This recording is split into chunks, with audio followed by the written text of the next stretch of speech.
Bismillahirrahmanirrahim. Assalamualaikum warahmatullahi wabarakatuh. Alhamdulillahirabbil alamin wassalatu wassalamu ala asyrafil anbiya'i wal mursalin nabiyina maulana Muhammadin wa ala alihi wa sahbihi wa man tabi'ahum bi ihsan ila yaumiddin. Amma ba'du. Ibu-ibu Majelis Ta'lim Sa'adah, Ibu Nina sebagai ketua dan seluruh ibu-ibu yang ada di sini yang saya hormati, insyaallah selalu Allah Subhanahu wa taala. Puji dan syukur selalu kita panjatkan kepada Allah Subhanahu wa taala yang selalu melimpahkan kepada kita nikmat dan karunia-Nya, di mana pada pagi hari yang cerah ini, di hari yang ke-13 dari bulan Muharram tahun 1434 Hijriah, Allah masih memberikan kita kenikmatan berupa umur, berupa kesehatan, dan tentunya keimanan dan keislaman kita. Selawat dan salam semoga selalu tersampaikan kepada junjungan kita, qudwah dan uswah kita, panutan kita, teladan seluruh manusia, Nabi Muhammad SAW, beserta para keluarga, sahabat tabi'in dan seluruh pengikutnya yang senantiasa menapaktilasi jejaknya dan mengikuti sunnah-sunnahnya. Ibu-ibu yang berkat Allah Subhanahu wa taala, tema pada pagi hari yang cerah ini adalah yaitu tentang manisnya iman. Apakah kita sudah mendapatkan manisnya iman dan bagaimana cara mendapatkan manisnya iman? Kalau dalam kehidupan manusia kita diberikan indera perasa, apalagi ibu-ibu yang suka masak, ya, di rumah masak pedas, masak manis, masak kue, masak sayur atau masak daging dan lain-lainnya, dia ada rasanya, ya, sehingga kalau komen-komen dari suami enak, kita jadi senang, masak lagi besok. Tapi kalau komen dari suami nggak enak makanannya, kita mengamuk dan nggak mau masak seminggu, beli aja di warung. Itu rasa, ya, jadi kita punya rasa, diberikan indera perasa, ya. Dalam makanan kita diberitahu yang mana yang manis, mana yang pedas, mana yang asin, mana yang tidak, kurang garam atau kurang cabai dan lain-lain. Maka Islam juga dan iman juga butuh rasa, ya. Jadi kalau tadi orang dia bisa memasak dan dia memakai bumbu dan dia mencobanya, ketahuan nggak rasanya? Ketahuan.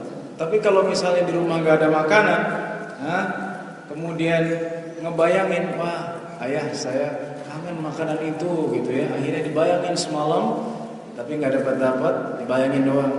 Dapat nggak rasanya? Enggak, ya, karena ngidam dengan satu makanan, tapi makanan itu nggak ada dan istrinya nggak bisa bikin, kebetulan, gitu ya. Udah malam lagi mau cari makanan nggak ada. Akhirnya dibayang-bayangi makanan itu, sehingga dia tidak mendapatkan rasa. Sama seperti iman dan Islam.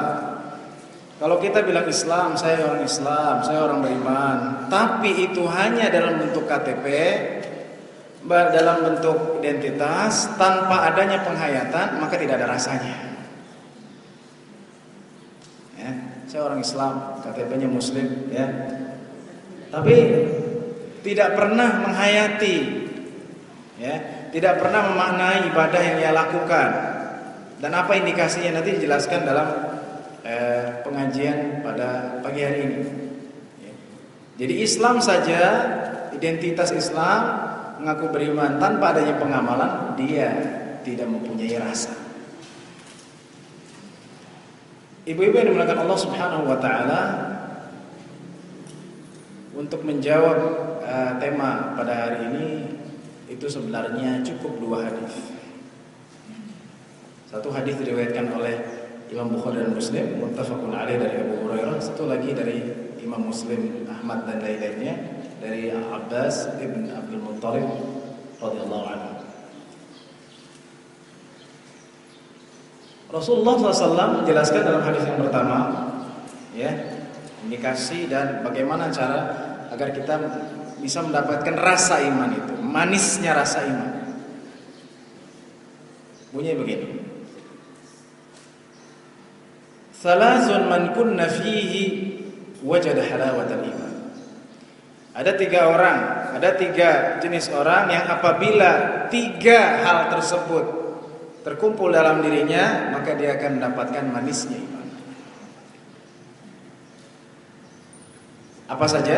Yang pertama adalah an yakunallahu wa rasuluhu ahabba ilaihi mimma siwahuma.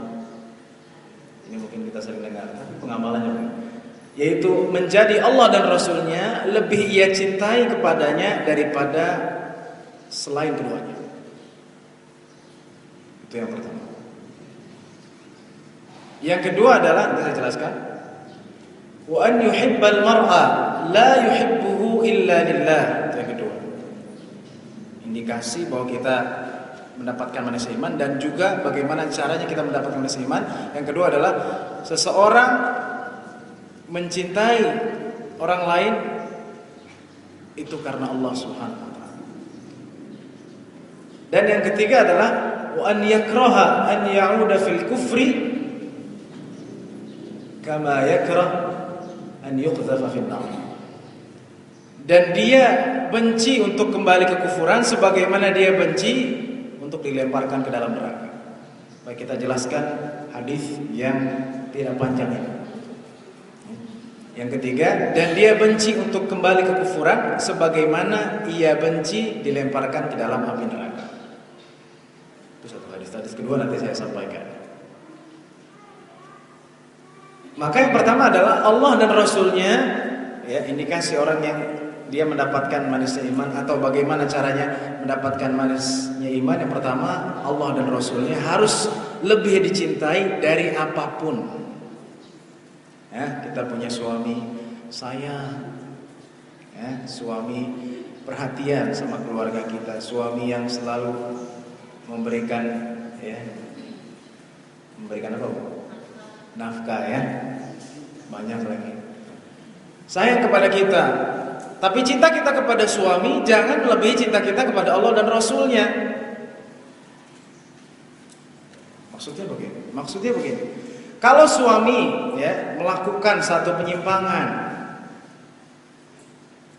nauzubillah, misalnya selingkuh, misalnya korupsi, misalnya main perempuan, minum-minuman dan lain-lainnya, kita diam aja, ditegur. Kok kamu, suami kamu nggak sholat, suami kamu main perempuan, kok kamu diam aja? Saya cinta sama suami saya. Saya cinta mati. Gak enak, karena saya cinta, saya nggak mau negur dia. Itu kepada suami. Jadi suami, oh saya cinta sama suami saya, pokoknya sehidup semati saya akan selalu bersama dia. Kan begitu. Baru-baru nikah, nanti udah setahun 2 tahun banyak masalah. Jadi kita tidak boleh mengalahkan cinta kita kepada suami. Bahwa apabila suami melakukan pelanggaran dalam agama Allah Subhanahu wa taala, kita ingatkan. Ya, kita ingatkan. Ya, jangan mentang-mentang saya sayang sama suami, pokoknya apapun yang dilakukan suami, saya akan membelanya.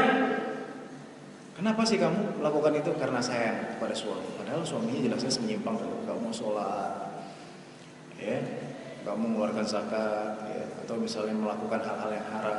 Kita diamin aja. Kenapa? Sayang sama suami. Yang kedua, kita punya anak, ini juga,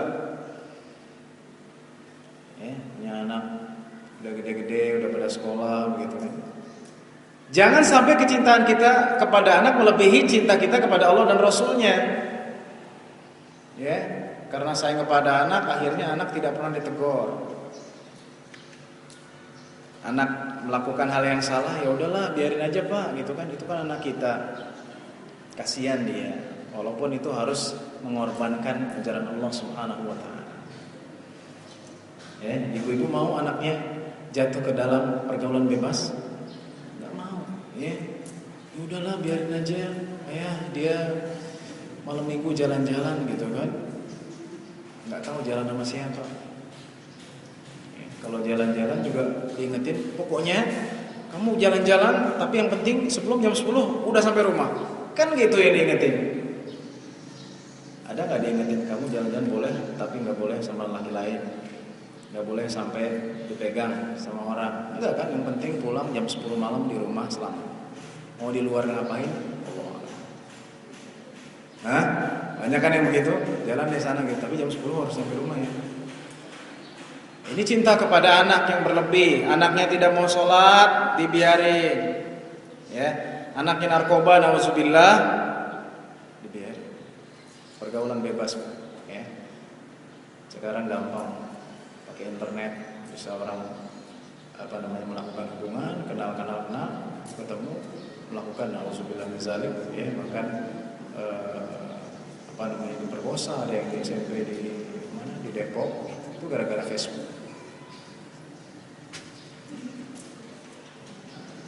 Kecintaan kita kepada dunia sama, jangan melebihi cinta kita kepada Allah dan Rasulnya. Saya, Pak Ustadz, suka sama pekerjaan saya. Kenapa? Karena menghasilkan. Ya, di depan tadi ada yang jual baju-baju muslim, 200-170, punya butik gitu ya, getol berdagang berbisnis. Tapi bisnis itu melupakan dia dari Allah dan Rasulnya, dia tidak akan mendapatkan manisnya iman. Dia tidak akan mendapatkan manisnya iman. Karena kenapa? Dunia dia kejar. Ya, ibu-ibu di sini mungkin ada yang kerja dan berbisnis, atau suaminya punya usaha dan lain-lain. Kecintaan kepada dunia terus dipicu. Setiap hari kerja, setiap hari berdagang, ya. Tapi kita terlalu cinta terhadap dunia, kita lupa akhirat, kita tidak akan mendapatkan manisnya iman. Saya ulang kembali. Kalau kita punya suami dan dia menyimpang, kita nasihati karena kita cinta kepada Allah, itu kita akan dapat manisnya iman. Ketimbang kita diam, saya takut sama suaminya, kenapa? Galak. Dikasih tahu, dinasihati, itu kita akan dapat manisnya iman. Ya.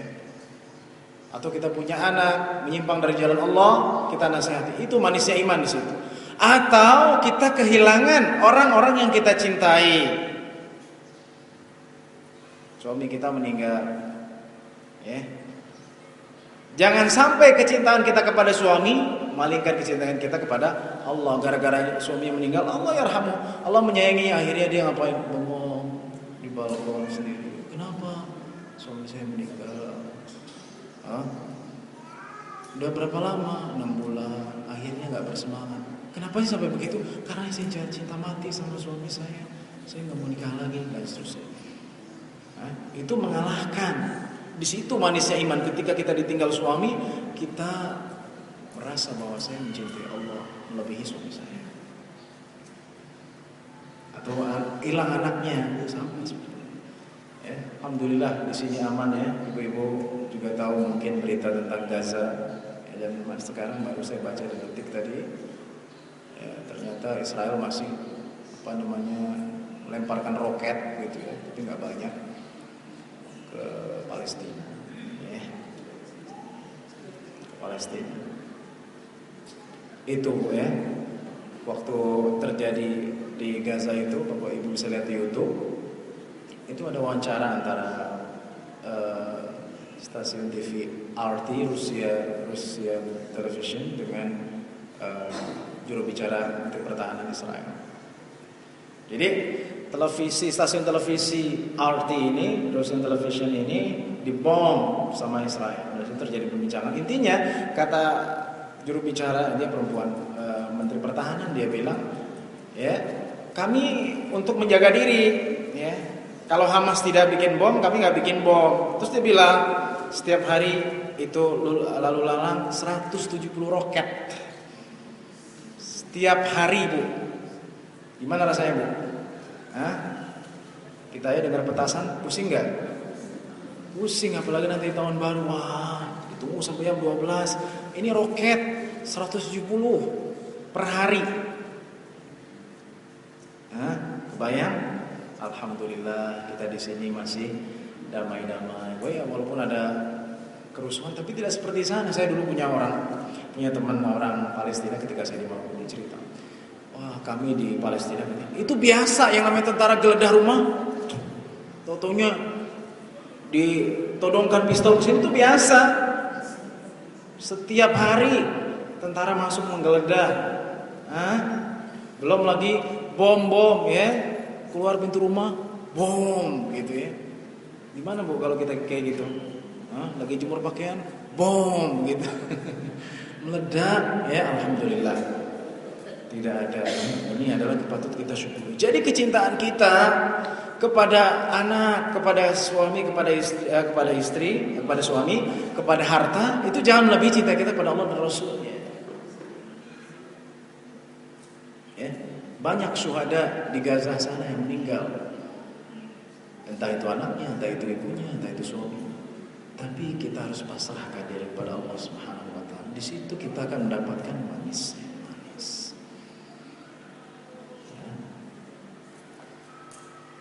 Sehingga suatu hari Umar bin Khattab dalam hadis sahih dia mengatakan, "Ya Rasulullah, anta ahabbu ilayya min kulli syai' illa min nafsi." Kata begitu. Wahai Rasulullah SAW, engkau aku paling cintai dari segala sesuatu kecuali diriku. Nah, ini penting nih. Tadi udah sama cinta kepada suami, kepada anak, kepada harta. Ini ada lagi nih, pada diri.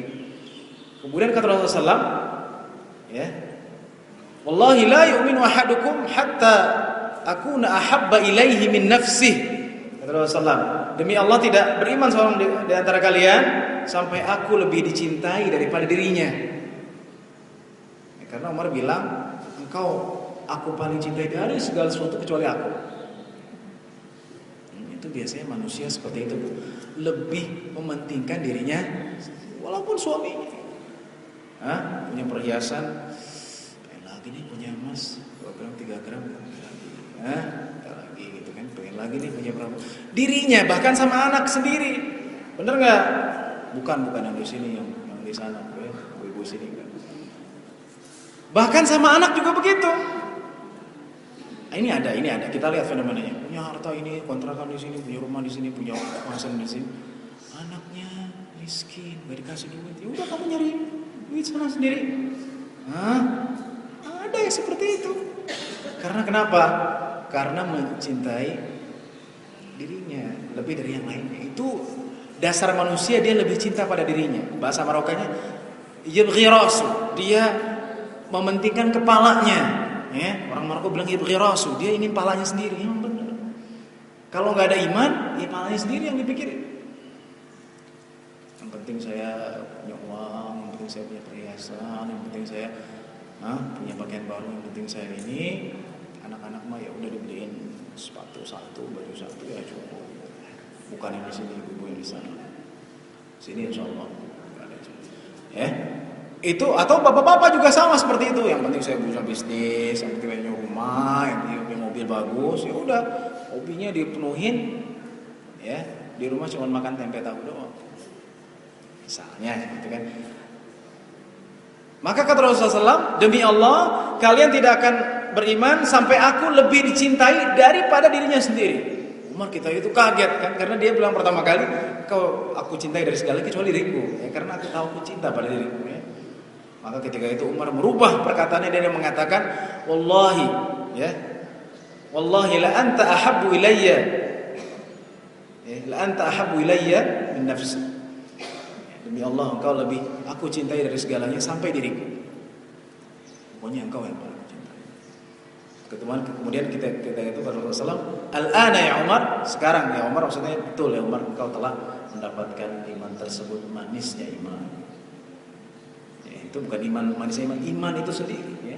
Dalam hadis ini jelaskan manisnya iman. Jadi kalau kita cinta kepada hal tersebut, yaitu kepada suami, kepada anak, kepada harta, bahkan pada diri kita tidak akan dapat yang manisnya. Ya? Ada proyek gitu kan, masalah bisnis. Tapi bisnis itu atau ada rapat atau apapun harus mengorbankan sholat asar berjamaah. Ini nggak bisa. Ini meetingnya di sana jauh, dan butuh waktu buat jam. Kalau kita cinta kepada Allah, saya tidak akan melakukan rapat, saya tidak akan berbisnis pada waktu ini karena ini waktu asar, saya mau sholat dulu. Itu dapat manisnya iman. Manis tuh. Ya, di saat di rumah banyak media ya, ibu-ibu di sini alhamdulillah rumahnya besar-besar gitu ya. Besar-besar kecil-kecil. Alhamdulillah. Media ada TV, ada apa gitu kan. Kalau kita cinta kepada dunia, waduh pagi-pagi nih nonton gosip nih asik gitu kan. Padahal udah direncanain setiap pagi baca Quran seperti tadi 15 menit, 20 menit, akhirnya wah kayaknya seruan ngikutin selebriti nih gitu kan. Akhirnya dia lawan. Saya harus baca Quran. Dia baca Quran, dia akan mendapatkan manisnya. Indah sekali ya. Ketika media itu banyak, dunia itu ada, dia mementingkan Allah dan Rasul. Ya, itu yang pertama. Yang kedua, kata Rasulullah, wa an yuhibbal mar'a la yuhibbu illa lillah. Kalau kita mau dapat manis iman, ya, janganlah kita mencintai seseorang kecuali karena Allah. Nah, ini juga kita lihat kita dulu, kita menikah dengan suami karena dia ganteng atau karena apa? Karena dia mapan Pak Ustaz. Kalau saya nikah sama dia, saya nggak bakal laporan. Oh karena dia seperti artis, oh karena dia. Mungkin di sini ada yang belum nikah. Jangan sekali-kali kita mencari pasangan karena dunia. Ini dalam pasangan ya, karena dia ganteng, karena dia pokoknya cakep, karena dia banyak duitnya. Jangan. Karena Allah Subhanahu wa taala. Karena kalau kita nyari karena dunia, ketika dunia itu hilang, ya, tadinya sebelum nikah, wah, pengusaha hebat di sini, punya warung, punya apa gitu kan. Udah nikah sama saya, oh ya mau gitu kan. Ternyata di tengah-tengah usahanya bangkrut. Kira-kira gimana? Iya itu karena, itu tadi. Karena tidak ada, karena dia memilih pasangan itu bukan karena Allah Subhanahu wa taala. Itu dalam pasangan. Ya, jadi kita luruskan niat kita. Ya ayah, ibu gitu kan, mama, papa, saya mencintai engkau karena Allah Subhanahu wa taala. Ya, kalau enggak begitu, keluarga enggak sakinah mawaddah warahmah. Bisa dilihat. Ya. Karena sakinah mawaddah warahmah itu dasarnya bukan dunia tapi akhirat. Dunia tapi akhirat. Ya. Ketika orang menikah sampai berhubungan suami istri pun itu karena akhirat. Kenapa? Anak-anak muda sekarang kan, kenapa kamu menikah? Udah ngebet, gak kuat gitu dan segala macam. Padahal jika kita lihat pernikahan itu adalah satu cara agar terjadinya apa? Terjadinya generasi Islam, ya kan? Kalau orang nikah bisa punya anak? Bisa.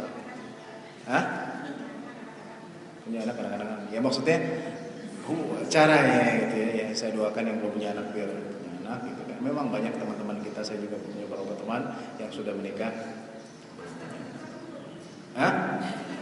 Udah. Udah. Banyak satu. Saya bukan bujangan lagi, sudah menikah 2009.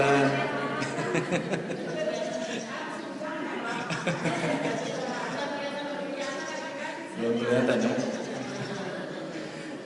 Ya. Jadi seperti itu. Mana tadi?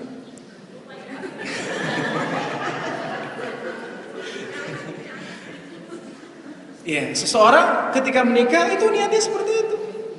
Kenapa saya ingin punya anak banyak? Karena dengan anak banyak ini akan ada generasi Islam. Sehingga di Palestina yang namanya KB itu diharamkan. Ya.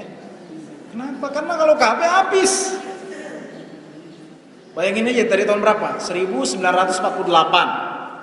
Nah, itu namanya Israel punya negara yang diakui oleh sampai sekarang 1948 sampai 2012 berapa tahun? 64 tahun. Ya, itu perang terus. Berapa ribu orang mati? Puluhan ribu orang. Waktu tahun 82 di Sabartila yang dipimpin oleh Ariel Sharon itu 3.000-an. Pokoknya banyak. Ya. Kalau orang KB habis. Jadi ketika saya menikah pengen punya anak berapa? 4, 5. Itu harus diniatkan untuk melanjutkan generasi Islam. Gitu. Jadi bukan karena syahwat pokoknya begini kalau nikah enak. Karena banyak orang yang tidak maksudnya pandangannya bukan karena Islam, karena untuk meneruskan Islam. Karena kalau Islam nggak ada generasinya, ada penerusnya nggak? Nggak ada. Itu dalam pasangan. Kemudian saya ulangi, seseorang mencintai orang lain karena Allah. Ya, kita punya teman, jangan karena kenapa sih kamu temenan sama dia? Karena dia banyak duitnya. Gimana begini aja. Gitu. Hah? Karena baik. Kalau baik beda, ya. Tapi kalau gara-gara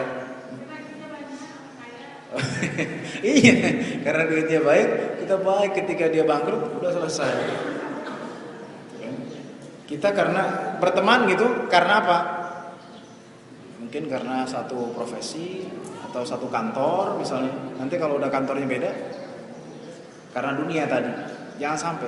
Ketika kita tadi kalau berteman karena baik nggak masalah. Ya, karena baik. Kenapa dia baik? Dia soleha.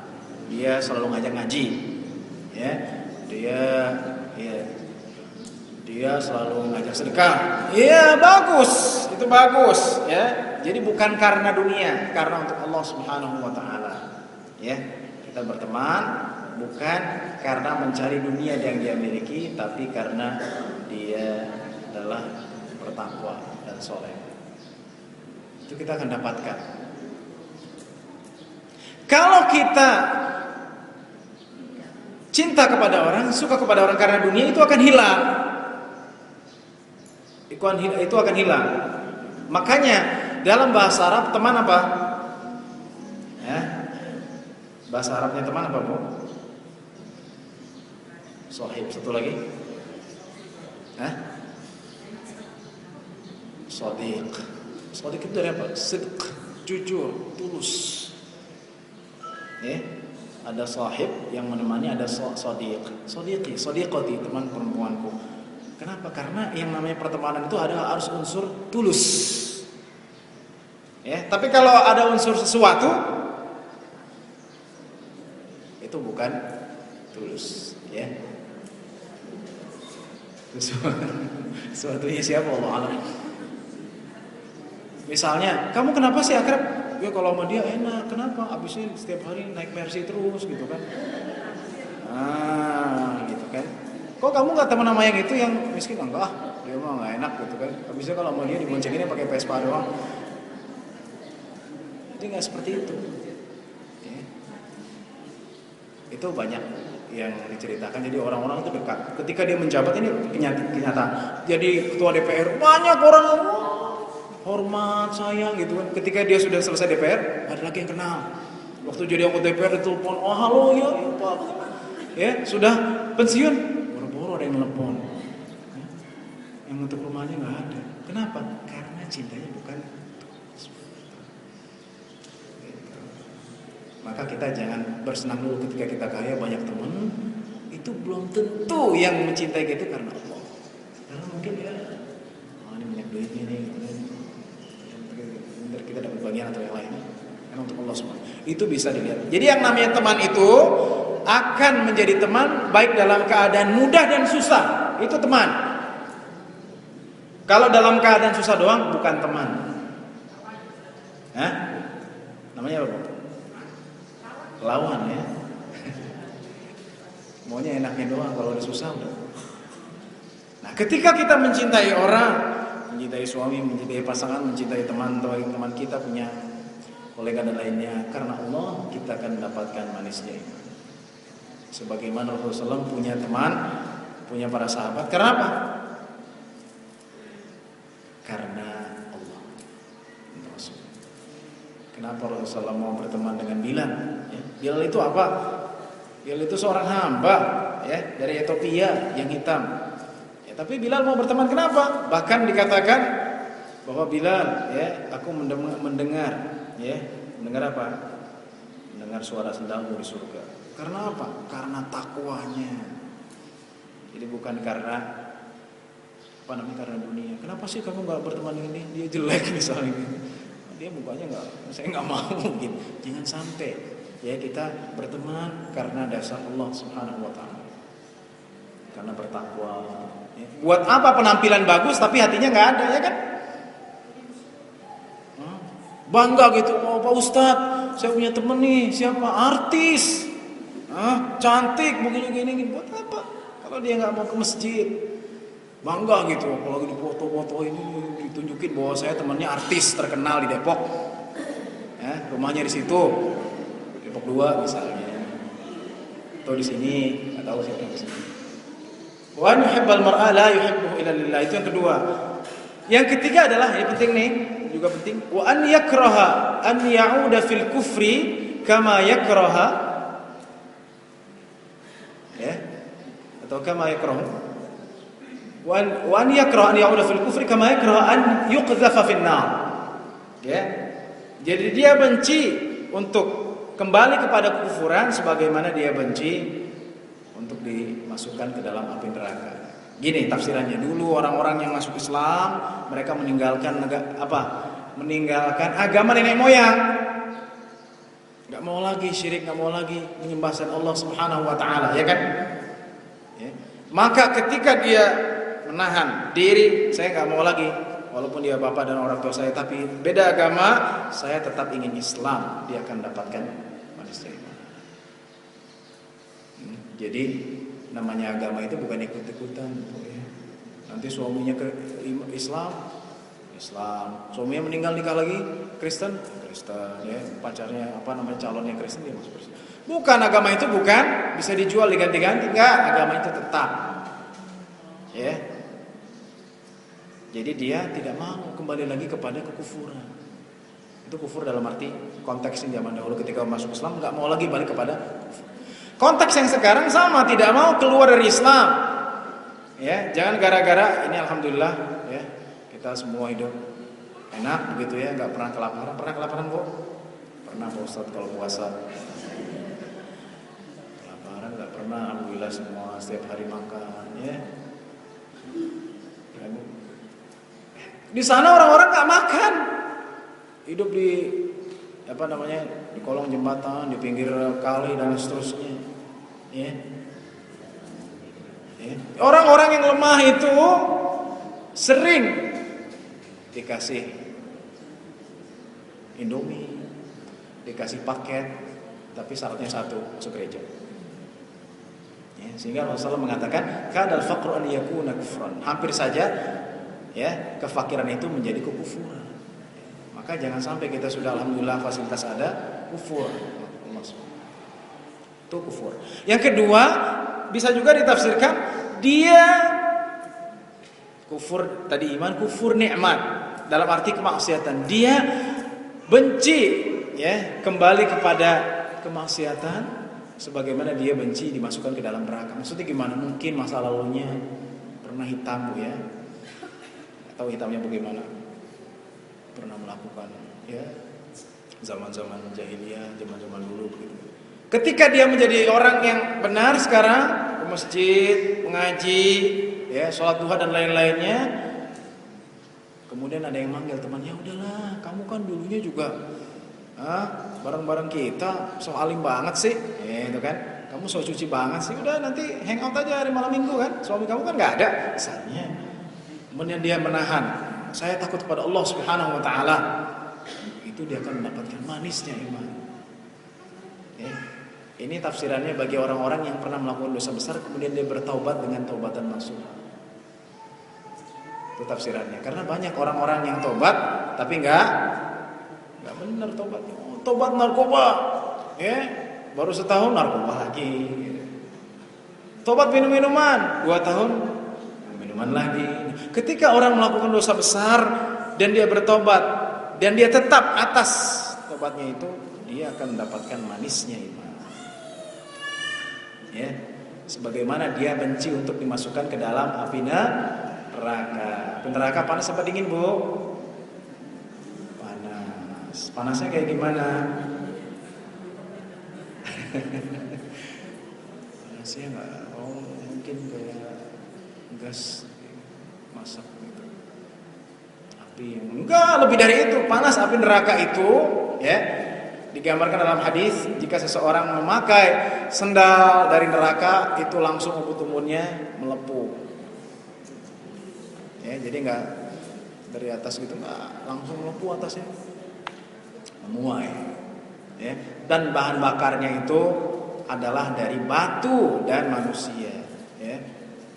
Nauzubillah min dzalik. Ya, kita mau semua masuk surga atau masuk neraka? Mau langsung apa mampir dulu?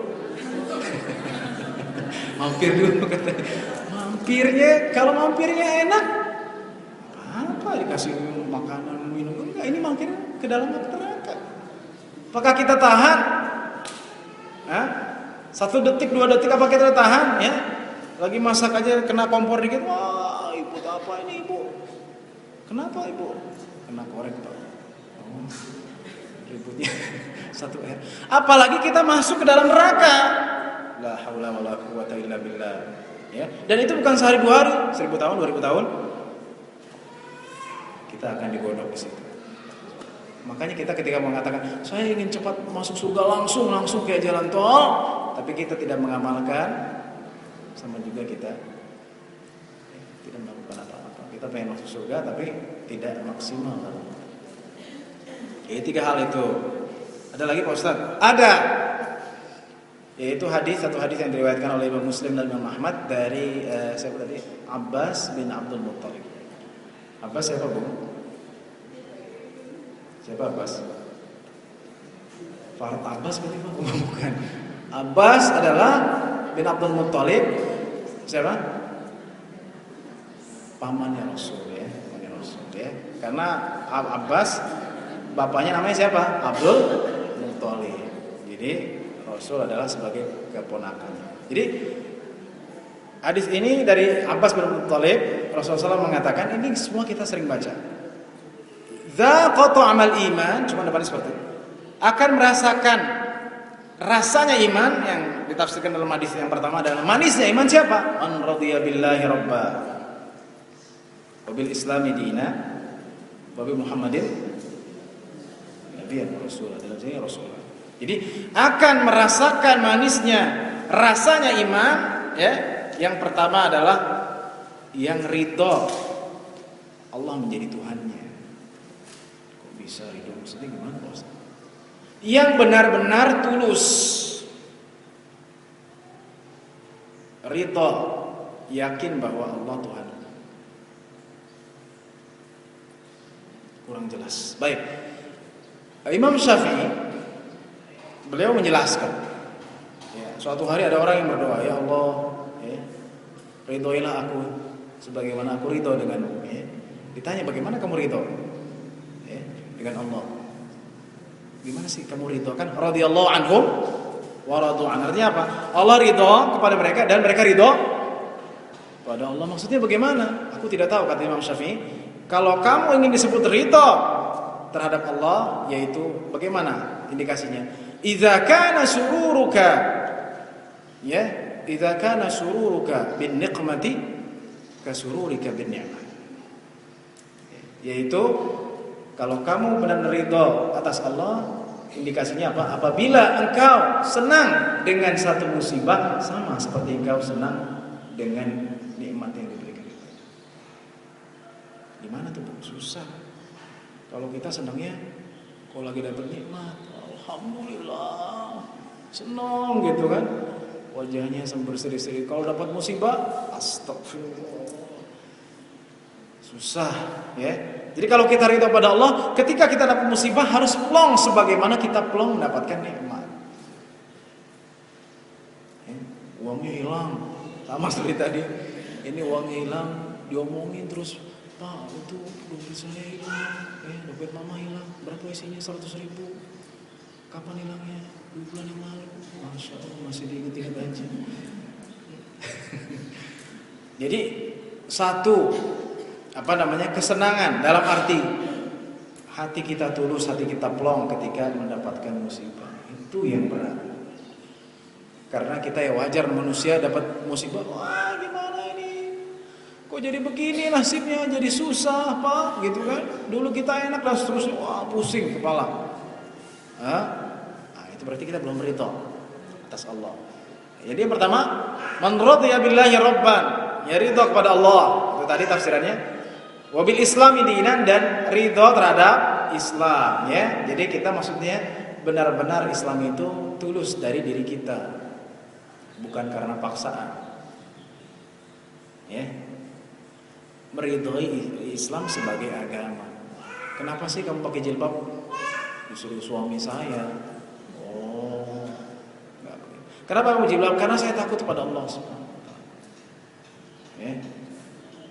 Karena saya takut kepada Allah Subhanahu wa taala, bukan karena faktor-faktor lain. Ya. Ridho dengan Islam artinya siap untuk menjalankan ajaran Islam. Gitu. Ya, siap untuk menjalankan ajaran Islam. Ya, bukan karena kita mau Islam, mau gitu kan, mau masuk surga mau, tapi tidak menjalankannya, itu bukan ridho.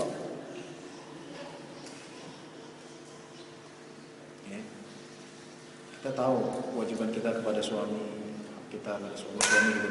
Sama suami juga seperti itu. Ketika dia menikah, dia harus siap menjalankan Islam. Itu bukan pokoknya semau saya. Nanti kamu menikah bagaimana? Pokoknya semau saya. Yang maunya begini. Tidak sesuai dengan aturan Islam. Dan yang terakhir adalah wa bi Muhammadin nabiyyan wa rasulah. Dalam riwayat ini wa bi Muhammadin rasulah.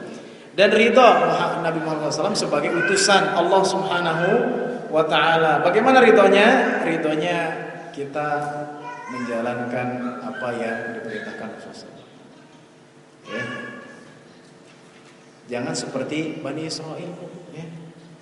Ini sekarang Bani Israel. Kenapa Allah Subhanahu wa ta'ala? Ini karena kemarin momennya 10 Muharram menyelamatkan Bani Israel, ya, dari kejaran Firaun. Kenapa, Bu? Jadi waktu di Mesir mereka taat gitu kan. Kata Firaun, kamu Musa macam-macam. Ya. Saya akan keluarkan kalian, saya akan lakukan apa. Ya. Karena Musa alaihissalam itu kecilnya sama siapa? Hah? Sama Firaun. Waktu itu Firaun mimpi gitu ya, ada yang mengambil tahtanya. Dia pagi-pagi bilang, setiap anak laki-laki dari Bani Israel bunuh. Akhirnya ibunya Musa alaihissalam takut. Ditaruh di mana tuh? Keranjang ditaruh di mana? Sungai Nil. Bayangin. Ada nggak ibu yang sekarang gitu? Kalau bilang raja, misalnya saya akan bunuh anak laki-laki, ya, terus dilemparin ke Sungai Ciliwung. Sungai Nil, ya, untuk menyelamatkan anak laki-laki misalnya. Ibu tahu Sungai Nil panjangnya seperti apa? Panjangnya dari mulai Giza, Bu, ya. Giza itu Kairo, sampai tengahnya Sudan. Itu 2 negara. Lintasnya itu dari ujung paling sebelum atas ya. Jadi ujung Kairo sampai pertengahan Sudan. Itu panjangnya Sungai Nil. Akhirnya dia, ya. Dan ditemukan oleh siapa? Misalnya Firaun dibesarkan, ketika besar Musa marah, Firaun marah. Laknatullah. Alam nurabbika fina walida wa labitha fina min umrika sinin wa fa'alta fa'alataka allati fa'alta wa anta minal kafirin qala fa'altuha idza wa ana minadh dhalin fa kharajtu minkum lamma khiftukum fa wahaba li rabbi hukman wa ja'alani minal mursalin. Kata Firaun, bukankah aku telah mengurusmu waktu kecil? Istilahnya bapak angkatnya, bahasa kasar. Ya iya, dia diurusin sama Firaun. Kok sekarang kamu begini? Tinggal di kerajaan lama, wa fa'alta fa'alataka allati fa'alta wa anta minal kafirin. Sekarang kau tidak mau menyembah aku, kata Firaun. Tidak mau. Ya, akhirnya Musa alaihissalam memutuskan untuk pergi dengan siapa? Bani Israel. Diselamatin apa ditenggelamkan? Diselamatkan. Kenapa diselamatkan Bani Israel?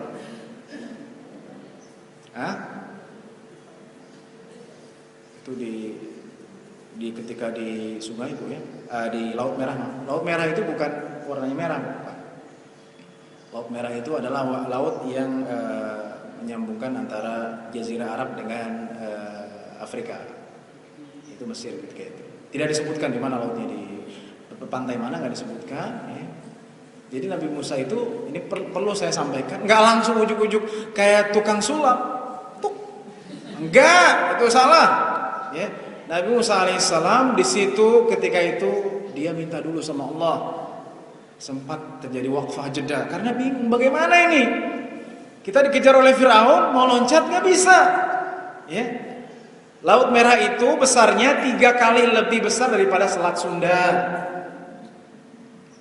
Ya, itu Laut Merah, nggak ada perahu, nggak ada apa-apa. Gimana? Akhirnya Musa minta, ij'alni makhrajan ya Allah, berikan aku jalan keluar. Jadi nggak langsung tau-taunya begitu. Allah akhirnya mewahyukan kepada Musa, pukullah dengan tongkatmu. Ya, maka apa yang terjadi? Terbelah. Ya, fakana kullu firqin katawlil azim. Setiap belahan itu seperti gunung. Jadi begini bu, ya air begini, kemudian dia jadi tengah-tengah. Ya, ketika itu Musa melewati, gitu kan? Itu nggak pakai kuda, nggak pakai kaki, lari. Pegal nggak? Pegal, bayangin aja 3 kali lebih besar daripada Selat Sunda. Itu pakai kaki, ya. Gak ada mobil, nggak ada. Ada sekarang ada mobil, ada macam-macam. Ya. Ketika sampai di Jazirah Arab, Firaun di tengah-tengah. Ya. Yang tentaranya dalam riwayat-riwayat dalam Israiliyah, tapi tidak masalah di sini. Karena ini menunjukkan apa? Bukan akidah. Disebutkan tentaranya 1,5 juta. Tentara Firaun. Hah? Banyak apa dikit? Banyak untuk ukuran dulu. Ada yang pakai kuda dan lain-lainnya. Ketika sudah di tengah-tengah, sudah sampai dekat, Allah balikin lagi itu loh. Yang tadinya seperti gunung, belahannya balikin lagi, akhirnya Firaun. Kenapa Allah Subhanahu wa taala menyelamatkan Bani Israil ketika itu? Karena Bani Israil ridha dengan Musa. Itu syahid yang diambil, karena Bani Israil beriman dengan Musanya. Itu berbeda lagi kisahnya ketika Bani Israil hidup dengan Musa alaihissalam di mana? Di mana, Bu? Dari Mesir ke mana tadi? Jazirah Arabnya di mana?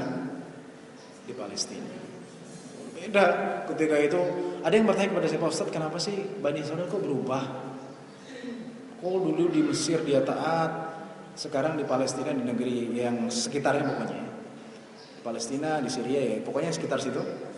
Ya. Satu memang salah satunya ya adalah ketika di Mesir Bani Israil ya ditekan, ya kan? Punya kebebasan karena Firaun selalu mewanti-wanti ini Bani Israil gitu kan. Tapi ketika pindah ke Palestina yang ketika itu tidak ada yang berkuasa atau penguasa sudah tidak ada, mereka merasa pas begitu kan. Itu salah satu dan faktor lainnya dan nyeleneh. Akhirnya Allah Subhanahu wa taala mengutuk. Kenapa? Karena kufur dengan nabinya. Jadi kalau kita mengaku saya ridho Nabi Muhammad sebagai nabi saya, tapi kita nyeleneh dari ajaran Nabi, itu kita sama seperti Bani Israil. Mau nggak, Bu? Bani Israil nggak mau. Ya. Ketika itu banyak kisah-kisahnya. Salah satunya ketika mau masuk Baitul Maqdis, kata Bani Israil, udah pergi aja kamu. Ya, saya di sini. Pergi kamu dengan Tuhanmu, begitu kan? Ketika ditinggalkan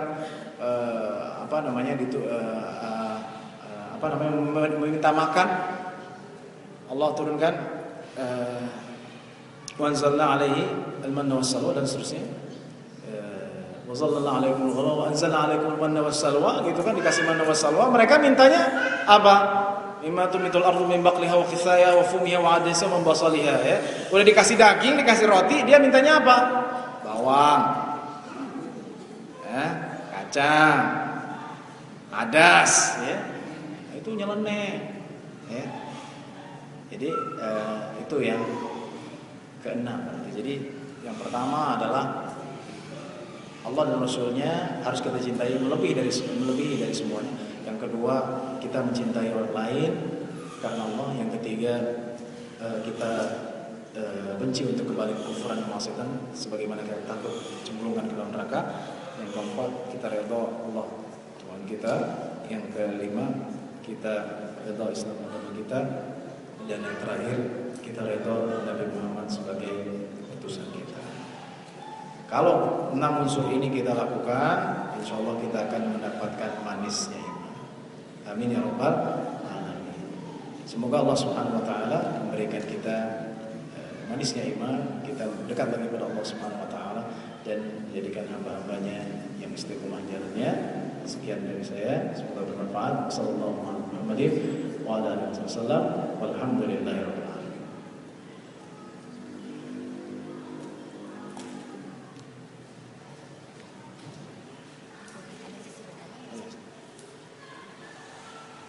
Alhamdulillah. Ustaz, mungkin ibu-ibu masih ada yang ingin ditanyakan, boleh berhubungan dengan materi pada hari ini, juga di luar materi, silakan Bu. Ada yang mau bertanya? Bu Iin, ada lagi? Selain Bu Iin? Ya, silakan Bu. Waalaikumsalam.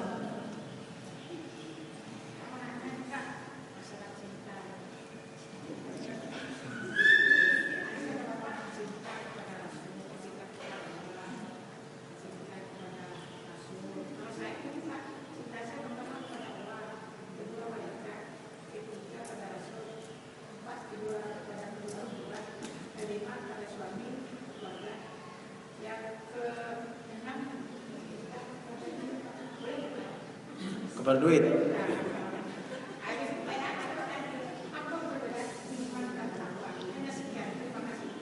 Waalaikumsalam. Ada lagi? Iya. Enggak ngantuk Bu ya. Iya, alhamdulillah. Ada lagi? Waalaikumsalam.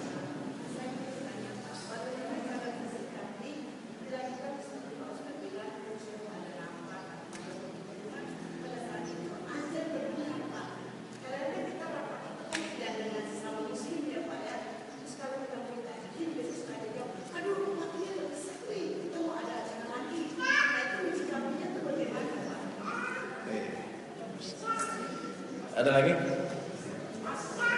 Pas. Baik, saya jawab dulu. Jadi yang pertama ya cinta kepada Allah ya. Yang kedua cinta kepada Rasul Bu. Ya. Cinta malaikat beriman, beda Bu ya. Ya. Yakini bahwa malaikat itu selalu bersama kita. Ada yang mencatat. Bukan cinta, ya. Kenapa Allah dan Rasulnya? Karena Allah sebagai pencipta, Rasul adalah pembawa. Ia termasuk dalam cinta Allah dan Rasulnya. Kan salah satu ajaran daripada ajaran Islam adalah untuk berjihad ya. Ustaz, saya mau ke Palestina gitu kan, jihad ya, nggak usah misalnya di sini ada yang diurusin, itu jihad namanya. Itu kenapa? Itu masuk dalam cinta Allah dan Rasulnya ya. Jadi jihadnya kita di sini adalah mengurusi anak, mengurusi suami gitu ya. Sebenarnya kalau mau dikatakan jihad, mana yang lebih utama ya orang-orang Arab itu. Jadi negara Israel ini kan dikepung oleh dikelilingi oleh negara-negara Yordania, Syria, Lebanon dan Mesir. Kalau 4 itu bergabung hancur.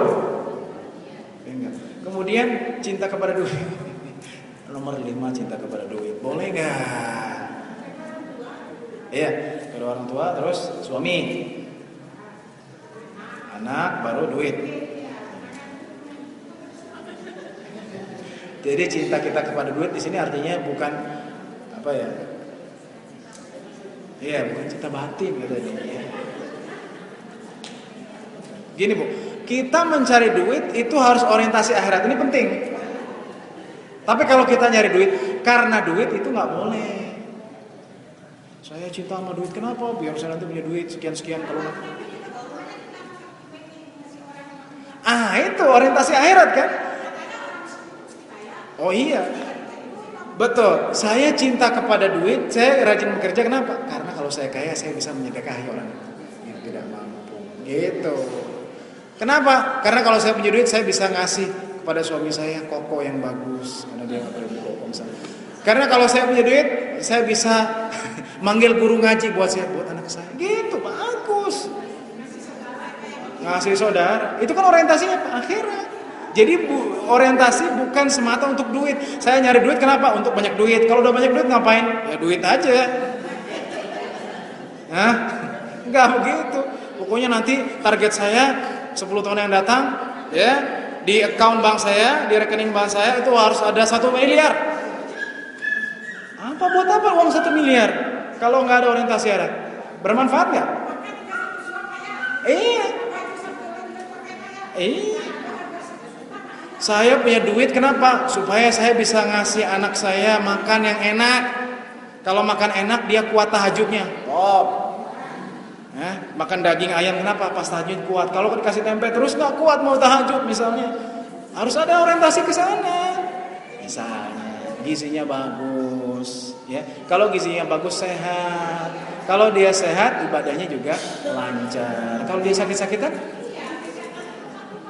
Jadi saya ulangi, cinta kepada dunia itu boleh, tapi orientasinya Kemudian rapat. Bedanya iman dengan takwa. Iman dengan takwa bedanya apa? Iman itu keyakinan pada Allah Subhanahu wa taala. Ya. Takwa itu adalah takut pada Allah Subhanahu wa taala. Bedanya? Di antara iman dan takwa itu mempunyai hubungan, ya. Jadi hasil dari iman itu adalah takwa, ya. Kalau kita sebagai orang yang beriman melakukan apa yang Allah perintahkan, kita akan menjadi orang yang bertakwa, takut kepada Allah, ya.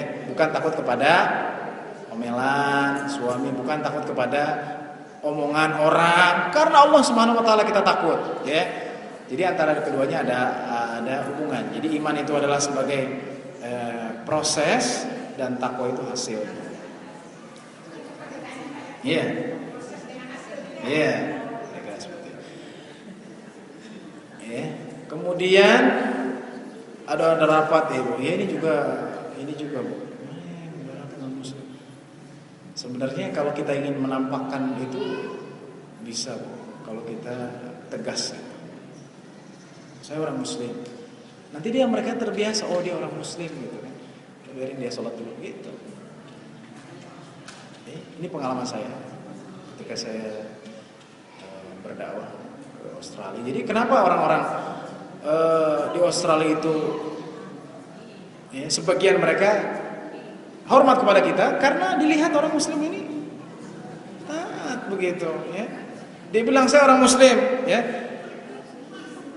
Saya ada orang Muslim, kalau rapat saya nggak minum. Akhirnya benar ketika rapat dia dikasih jus dan nggak ada yang minum.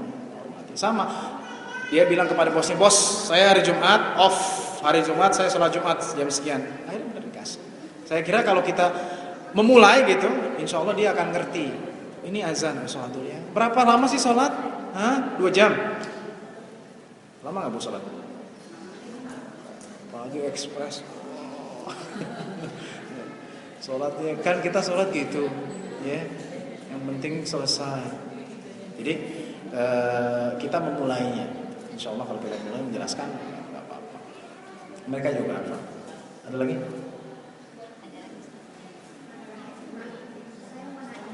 Yeah.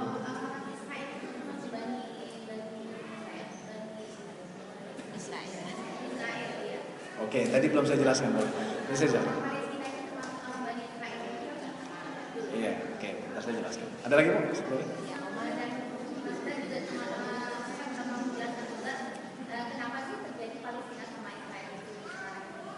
Oke. Ya silakan Oma kalau mau lanjut. Ibu? Pertanyaan berikutnya silakan Oma. Waalaikumsalam.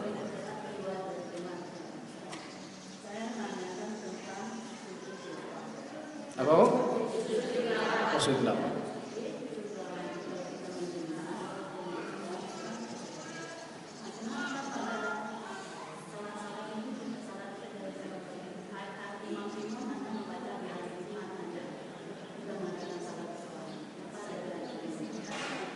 Hari Jumat saja.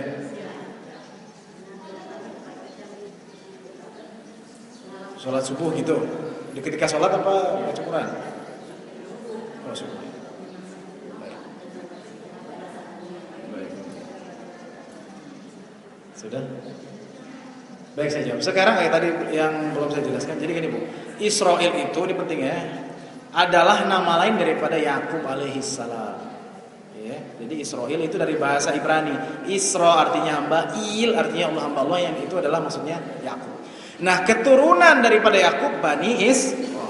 Ya, anak Yakub ada berapa Bu? Alaihissalam. Hah? 11 atau 12? 12. Salah satunya Yusuf dan saudaranya Benyamin, bukan Benyamin.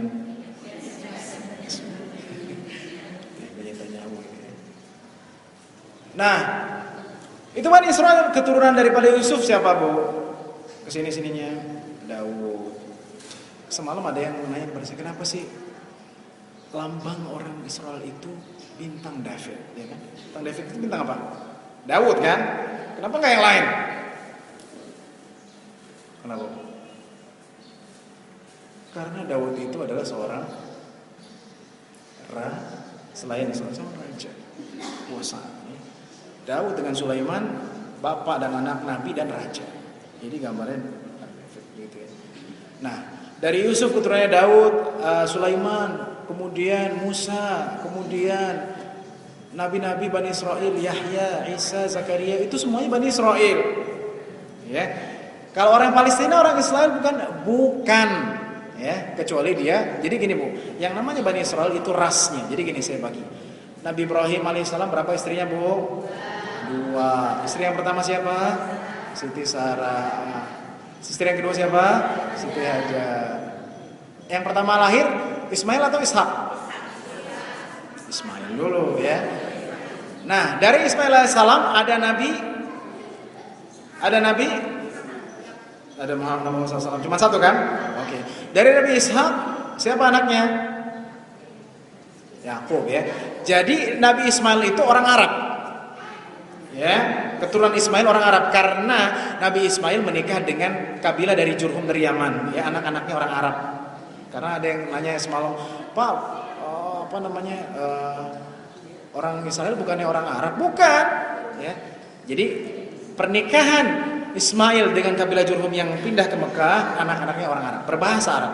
Sedangkan anak Ishak itu Yakub alaihissalam, anak-anaknya itu Bani Israel, berbahasa Ibrani.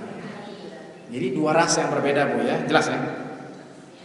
Kalau di Israel ada orang asal Arab ya beda lagi, berarti dia orang Arab, bukan orang Israel. Jadi Bani Israel itu adalah ras ya, yang mereka adalah keturunan Yakub alaihissalam.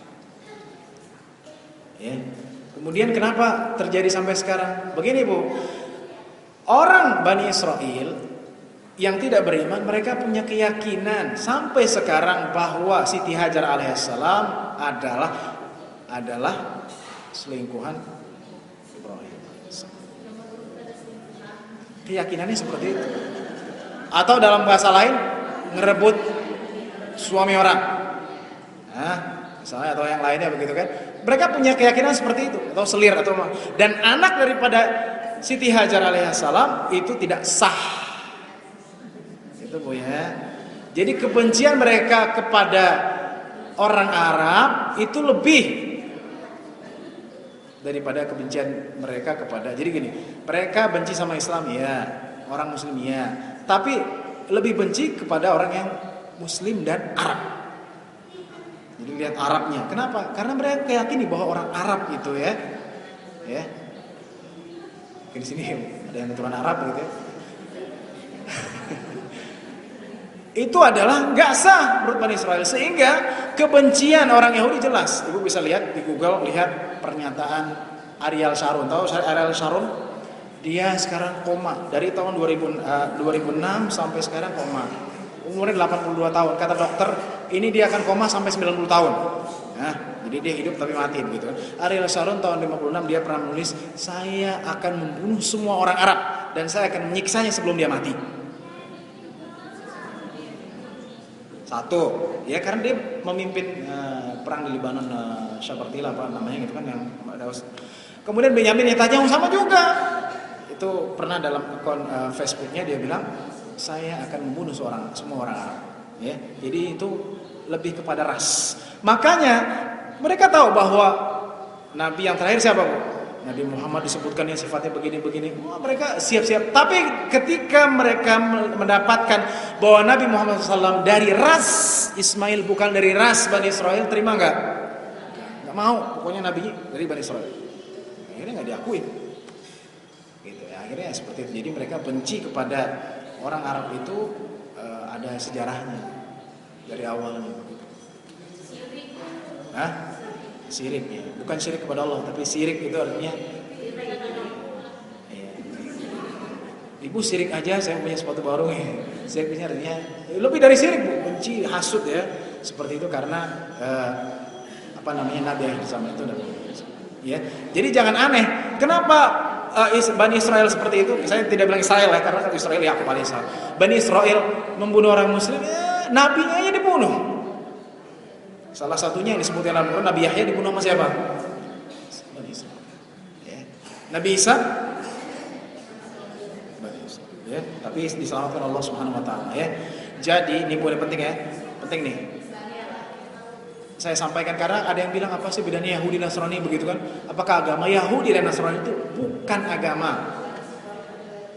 Ya, agama semua nabi adalah tauhid, ya. Yahudi itu artinya kembali kepada Allah, mereka pengikut Musa, ya, dan seterusnya. Nasrani itu artinya pengikut Isa alaihissalam, ya. Dan Nabi Isa diutus khusus untuk Bani Israel, ya. Karena setiap nabi diutus untuk kaumnya khusus kecuali Nabi Muhammad SAW, ya. Jadi kok sekarang Nasrani bukan orang Israel? Ah, ini terjadi satu bid'ah besar. Dulu kita belajar tauhid, belajar agama di Al-Azhar. Jadi ada penyimpangan ini pada tahun 3 Masehi, abad 3 Masehi, di mana para pembesar atau para uskup, para pendeta, ya, para pendeta mereka berkumpul dan menetapkan bahwa Nasrani itu adalah agama untuk semua manusia. Jadi nggak ada. Jadi kalau sekarang terminologi, kalau Nasrani yang mengakui Yesus, kalau Yahudi ya Israel. Dulu nggak ada. Yahudi dan Nasrani mereka adalah satu ras, yaitu Bani Israel. Kesininya terjadi penyimpangan, ya, yang dilakukan oleh mereka. Mereka sepakat untuk membuat Trinitas, 3 Tuhan, Bapa, Anak dan Roh Kudus. Kemudian juga Nasrani jadi agama universal. Dalam sejarah agama universal cuma satu, yaitu Islam. Karena Rasulullah mengatakan, wa kana yub'atsu nabiyyun, ya, ila qaumi khassatan wa bu'itsu ila an-nasi kaffatan. Itu kata Rasulullah. Jadi salah satu kelebihan Nabi Muhammad SAW, setiap nabi diutus khusus buat kaumnya, dan aku diutus untuk semua manusia. Ya. Jadi kalau Nabi Isa itu apa sih? Beliau apa maksudnya rasnya? Bani Israel. Ya? Kan saya bilang Yahudi itu bukan agama. Ya? Agamanya harusnya bertauhid, menyembah Allah. Ya? Agamanya ajaran Musa alaihissalam, yang Taurat. Ya? Nasrani ya mengikuti Isa alaihissalam dalam Injil, gitu kan? Itu. Jadi agama Yahudi itu bukan agama. Yahudi itu pengikut. Ada lagi? Oh iya, sujud tilawah tinggalan. Kenapa sih ini sujud tilawahnya hari Jumat doang? Baca surat As-Sajdah gue ya. Baik. Jadi sujud tilawah itu dibaca apabila itu sunnah ya, pertama kali saya menegaskan hukumnya sunnah. Ya, artinya tidak wajib, tapi dilakukan lebih baik. Setiap ayat-ayat yang ada tulisan sajdah, ya. Jadi bukan surat As-Sajdah saja, ya. Jadi kalau ibu perhatikan, dimulai dari mana As-Sajdah itu? Ada sujud tilawah. Al-Baqarah ada? Enggak ada. Ali Imran ada? Enggak ada. An-Nisa ada? Enggak ada. Al-Maidah ada? Enggak ada. Al-An'am ada? Enggak ada. Al-A'raf ada?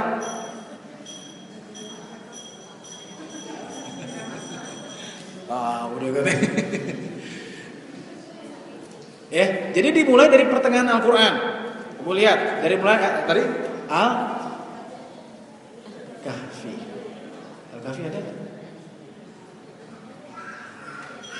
Ada?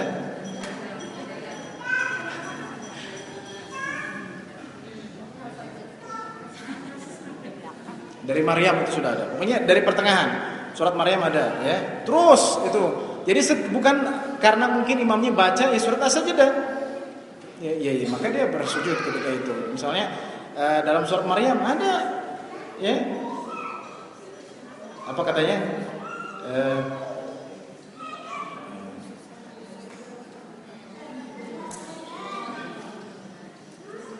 Sebelum fakhalafa min ba'dihim khalfun warithul kitab Allah salatu wa tabu syahwat fasawfa yalqawna ghayya. Wa mimman hamalna ma'nu wa min dzurriyyati Ibrahim wa Israila wa mimman hadaina wajtabaina idza tutla 'alaihim idza tutla 'alaihim ayatuna kharru sujadan wa bukiya. Ya. Jadi sujadan wa bukiya ya. Apabila dibacakan ayat-ayat kami mereka sujud itu ada. Termasuk dalam juz amma Bu. Di surat apa Bu yang ada sujud tilawahnya? Al-Ala. Kalau itu terakhir itu gimana Ustaz? Kan imam baca surat di akhir ayat kan terus kita harusnya ruku. Apa kita sujud tilawah dulu? Iya, kalau dia melakukan sujud tilawah dulu, setelah itu bangun lagi baca lagi surat lain. Kalau di Saudi begitu. Enggak, disambung begitu. Tapi kalau di Indonesia jarang ya. Aduh ribet begitu kan udah ruku aja gitu. Itu sebenarnya sunnah sih itu untuk membaca untuk sujud tilawah. Jadi sujud tilawah itu bukan hanya dalam surat As-Sajdah. Karena memang sunnahnya dalam dalam subuh Jumat itu membaca surat As-Sajdah dengan Al-Insan. Jadi saya ulangi surat-surat yang ada sujud tilawahnya ya. Surat apa saja? Maryam, kemudian Toha, kemudian setelah itu apa namanya? Al-Anbiya ada kan? Al-Anbiya enggak ada. Al-Anbiya, Al-Hajj ya, kemudian setelah itu Al-Mu'minun, Al-Furqan ada. Al-Furqan ada. An-Naml ada. Asy-Syu'ara ada. Pokoknya 15 juz ke sana. Itu banyak termasuk dalam surat Al-Alaq itu ada. Ya. Jadi saya ulangi bukan hanya surat As-Sajdah. Jadi kalau misalnya imam baca surat-surat lain yang ada sajadahnya dia sujud. Sunnahnya seperti itu. Kalau dia tidak melakukan enggak dosa tapi dia enggak melakukan sunnah. Ya. Kenapa? Dalam sunnah. Dalam sunnah. Kalau dalam Al-Quran nggak ada. Apabila kamu mendengar ayat nggak ada. Rasulullah SAW jelaskan, ya, ayat-ayat yang ada sujud tilawah.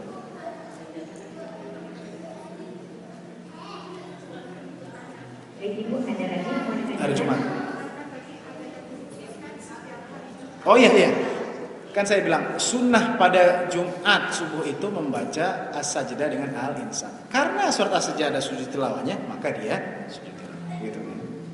Jadi Rasulullah SAW kalau sholat subuh itu sampai langitnya agak putih karena lamanya. Dulu saya di pesantren juga begitu, imamnya As-Sajdah Al-Insan. Nanti kalau As-Sajdah Al-Baqarah lama itu, sholat bisa setengah jam. Saya beri. Itu sahih hadis. Ada lagi? Ya, ada lagi Ibu, satu pertanyaan lagi boleh? Silakan.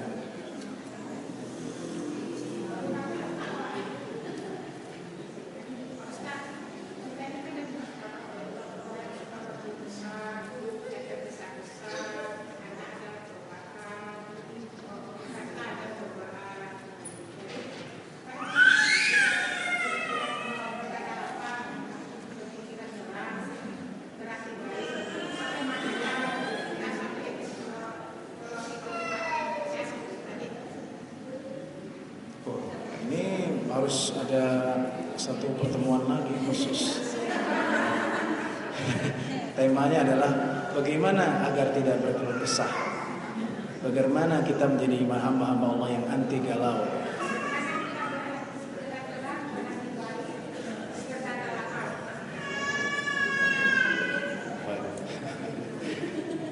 Itu ada semuanya dalam Al-Quran ada.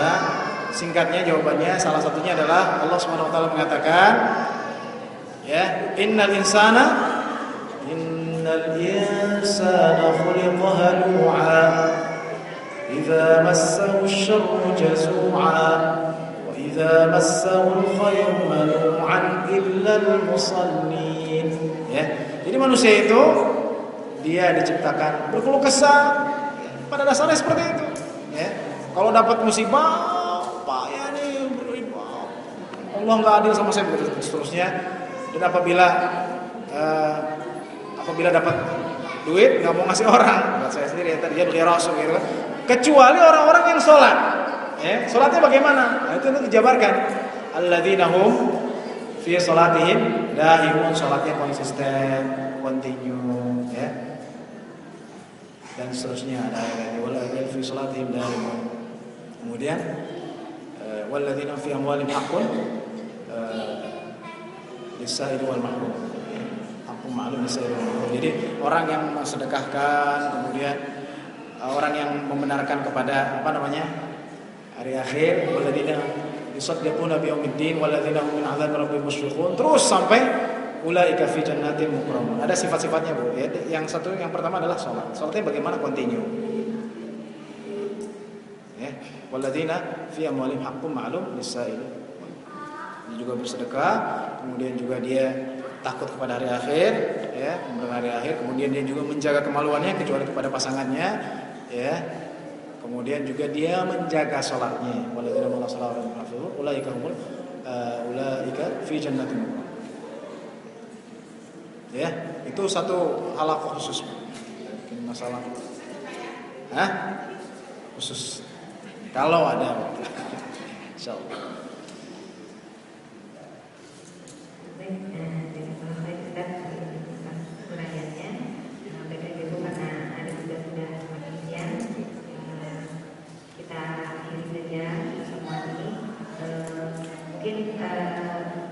Saya minta dia bisa saja untuk mengakhirinya dengan doa. Di samping doa untuk kita semua juga khususnya doa untuk saudara-saudara kita, saudara-saudara muslim di belahan dunia lain yang saat ini bisa tertindas, dengan Allah memberikan kemenangan bagi mereka. Saya persilakan datang. Baik, kita tutup pengajian kali ini dengan kita berdoa kepada Allah Subhanahu wa taala agar kita diberikan ketakwaan dan manisnya iman, dan juga Allah Subhanahu wa taala berikan kemenangan bagi saudara-saudara kita yang tertindas di Palestina dan negeri-negeri lain. Bismillahirrahmanirrahim. Rabbil alamin. Allahumma shalli ala Muhammad wa Muhammad. Allahumma ighfir lana dhunubana wa israfana fi amrina wa thabbit aqdamana wansurna 'ala al-qawmi al-kafirin. Allahumma thabbitna bil Islam wal ta'ah. Allahumma thabbitna bil Islam wal ta'ah. Allahumma ahliki yahud al-mujrimin a'da'aka a'da'id-din ya rabbal alamin. Ya Allah, ya Tuhan kami, ampunilah dosa kami dan dosa kedua orang tua kami, sehingga mereka sebagaimana mereka menjadi kami yang terpuji. Ya Allah, ya Tuhan kami, tetapkanlah kami dalam Islam dan iman, berikan kami husnul khatimah, jadikanlah kami hamba yang taat kepada-Mu. Berikanlah kami manisnya yang selalu merasakan iman kepada-Mu. Ya Allah, ya Tuhan kami, berikanlah pertolongan dan teman-teman kami, saudara-saudara kami yang sedang dibantai oleh Yahudi, yang sedang disiksa oleh Yahudi. Hancurkanlah musuh-Mu, orang Yahudi, orang Islam yang mereka kufur kepada-Mu. Berikan kami pertolongan, berikan kami kemenangan. Ya Allah, tinggikanlah kalimat-Mu di dunia dan di akhirat. Ya Allah, yang Tuhan kami, berikan kami istiqomahan jalan, berikan kami kemenangan, berikan kami kesabaran, berikan kami surga. Ya Allah, ya Tuhan kami, walaupun kami terjun ke sana untuk berjihad, tapi berikanlah kami pahala mati syahid. Berikanlah kami pahala mati syahid, ya Allah. Jadikanlah kami hamba-hamba yang selalu bersyukur atas nikmat yang diberikan kepada kami, ya Allah. Rabbana atina fid dunya hasanah wa fil akhirati hasanah wa qina adzabannar. Subhanaka rabbil izzati amma yasifun wa salamun alal mursalin walhamdulillahi rabbil alamin. Amin. Subhanakallahumma wa bihamdika asyhadu an la ilaha illa anta astaghfiruka wa atubu ilaik. Assalamualaikum warahmatullahi wabarakatuh.